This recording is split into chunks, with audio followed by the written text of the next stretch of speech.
Dans l'aspect du freaking, qu'est l'ingénierie sociale, c'est Denis l'expert.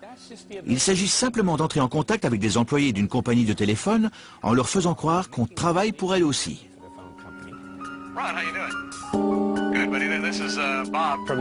Du bureau d'Alpine à...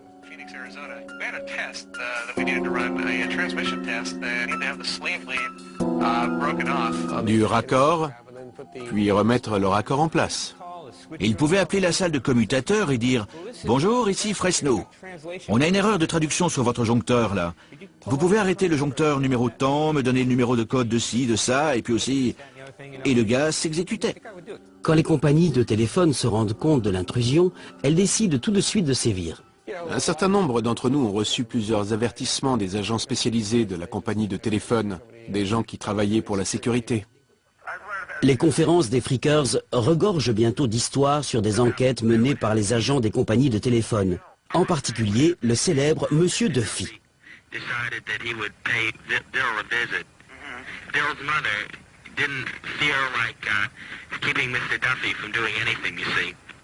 L'un des rares agents spécialisés est venu me parler quelquefois.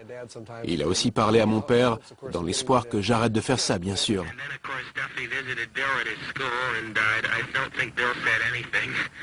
On arrêtait pendant un certain temps et puis ça repartait. Ça nous amusait tellement, on s'y remettait. Monsieur Duffy va bientôt être détrôné par une menace bien plus grande, l'exposition médiatique nationale due à un journaliste de New York, Ron Rosenbaum. C'est comme si on entrait dans ce mouvement surréaliste des hors-la-loi de l'électronique. Ils envoyaient des messages sans utiliser les voies autorisées. Mais ils inventaient aussi la sensibilité propre aux hackers. Je crois que les Freakers répondaient à une sorte de paranoïa généralisée à propos des téléphones et de la communication. Je crois qu'à cause du mouvement contre la guerre et de la réaction du FBI face à ce dernier, tout le monde croyait que son téléphone était sur écoute. Le téléphone était devenu le point central d'une sorte de paranoïa généralisée sur l'intrusion du gouvernement dans nos vies, le non-respect de la vie privée, ce genre de choses. Rosenbaum réussit à localiser Denis et Joe Negressia, mais Captain Crunch reste insaisissable. Captain Crunch est l'un des grands personnages américains, un fantasme de super-héros de chez nous. Tous ceux qui avaient été interrogés par Ron Rosenbaum ont parlé de Captain Crunch. Alors je l'ai appelé et j'ai dit « Écoutez, on préférait que vous ne publiez pas cet article, parce que ce n'est vraiment pas une bonne idée. » Captain Crunch était très inquiet. Il me répétait, quoi que vous fassiez, je ne veux pas que ces informations tombent aux mains de l'underground radical.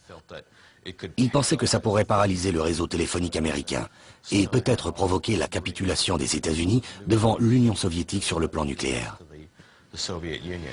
En octobre 1971, l'article de Ron Rosenbaum sur les Freakers paraît dans un célèbre magazine américain. Je suis allé à la bibliothèque, j'ai lu l'article et je n'arrivais pas à y croire. Ça révélait tellement de choses, ça me semblait tellement irréel. J'ai tout de suite compris que le freaking tel que je le connaissais, c'était terminé. J'ai lu l'intégralité de l'article à Denis au téléphone et on a réuni tout le monde pour l'une de nos dernières conférences call. J'ai lu l'article à tout le monde parce qu'il n'y avait pas forcément accès et ils avaient du mal à y croire. Je leur ai dit, vous avez vraiment fait n'importe quoi. Vous n'auriez jamais dû laisser ce gars vous parler. Vous n'auriez pas dû lui donner toutes ces informations. Après la parution de l'article dans le magazine, tout le monde veut utiliser le freaking.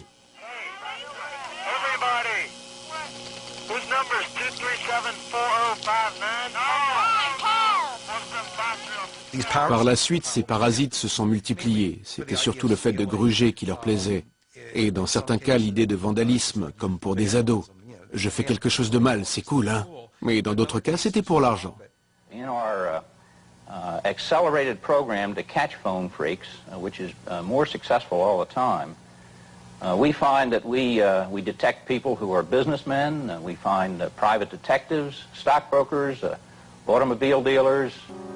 We've even found some members of organized crime. Les pionniers du freaking subissent le même violent retour de bâton que les fraudeurs.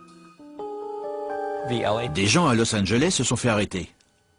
Des gens à Seattle et à New York ont été interpellés. Des enquêtes ont été confiées aux chambres d'accusation. Ils sont venus chez moi avec un mandat de perquisition et ils ont fouillé mon appartement. Comme j'étais moins impliqué là-dedans que certains, j'ai juste été condamné à 10 jours ferme et 3 ans avec sursis. Évidemment, tous ceux qui se sont fait arrêter avaient mon numéro. À cause de cet article, on a fait de moi le pilier du système. Les autorités ne laissent rien passer. La possession d'une Blue Box peut coûter jusqu'à 2 ans de prison. Il y a eu cette fois où, manque de chance, je me baladais avec. Je descends de la voiture, 3 voitures viennent me bloquer. Une devant la mienne, une derrière et une sur le côté. Un agent du FBI sort et m'attrape direct. Captain Crunch est inculpé par les fédéraux de fraude électronique. Il passera en tout 4 mois en prison. J'étais un vrai pirate, mais pour les téléphones. C'était moi le méchant. Le freaking est mort, mais pas enterré. Une révolution technologique mondiale est sur le point d'exploser. Et Captain Crunch sera là pour inspirer toute une nouvelle génération de hackers. Le piratage a commencé par une exploration du réseau téléphonique. Mais tout va changer avec l'invention de l'ordinateur personnel, ou PC, une révolution technologique inspirée par les hackers eux-mêmes. La clé de toute cette révolution est un jeune étudiant en école d'ingénieur du nom de Steve Wozniak, dont le monde a été chamboulé par la parution de l'article sur la technologie de la Blue Box. C'était l'article le plus extraordinaire que j'avais jamais lu. Ça parlait d'ingénieurs et de gens techniques comme moi qui trompaient les compagnies de téléphone et installaient des réseaux dont l'existence était inimaginable. Wozniak est tellement emballé par l'article qu'il se met à fabriquer sa propre Blue Box.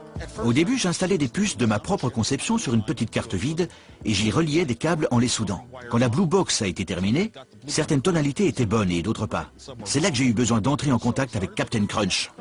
Après avoir été démasqué suite à la parution de l'article sur la Blue Box, John Draper fait profil bas. Il a même abandonné ses passages occasionnels à la radio pirate locale. Tout le monde disait que John Draper était Captain Crunch. On a appelé la station de radio pour demander que John Draper nous contacte. Ils ont dit qu'il avait disparu de la circulation après la parution de l'article. Là, on a su que c'était bien lui. 10 minutes plus tard, le téléphone sonne. Je me suis dit, oh là là, ça ne présage rien de bon. C'était lui. Il a dit qu'il venait à Berkeley et qu'il nous retrouverait à la résidence universitaire. J'avais l'impression d'amener le président des États-Unis chez moi. Je me suis embarqué là-dedans sans vraiment savoir ce qu'il se passait. Woz voulait que je lui montre comment utiliser la Blue Box. Il venait d'en fabriquer une. Je m'étais imaginé un gars du style rusé et charmeur. Et quand il a frappé à ma porte, il ne correspondait pas vraiment à l'image que je m'en étais fait. Il m'a dit, c'est moi, Captain Crunch. Je leur ai dit, écoutez les gars, je le sens pas des masses là. Woz a répondu, t'inquiète pas, t'inquiète pas. J'avais l'impression d'être un héros. Je me suis dit que ça devrait aller, parce que j'étais dans une résidence universitaire et que ce serait difficile de localiser la personne qui allait passer l'appel. Woz a demandé si on pouvait appeler le pape. J'ai répondu, je pense que oui. J'ai pris le numéro du Vatican, on a appelé avec la Blue Box et on a demandé à parler au pape. On nous a dit qu'il ne pouvait pas répondre actuellement.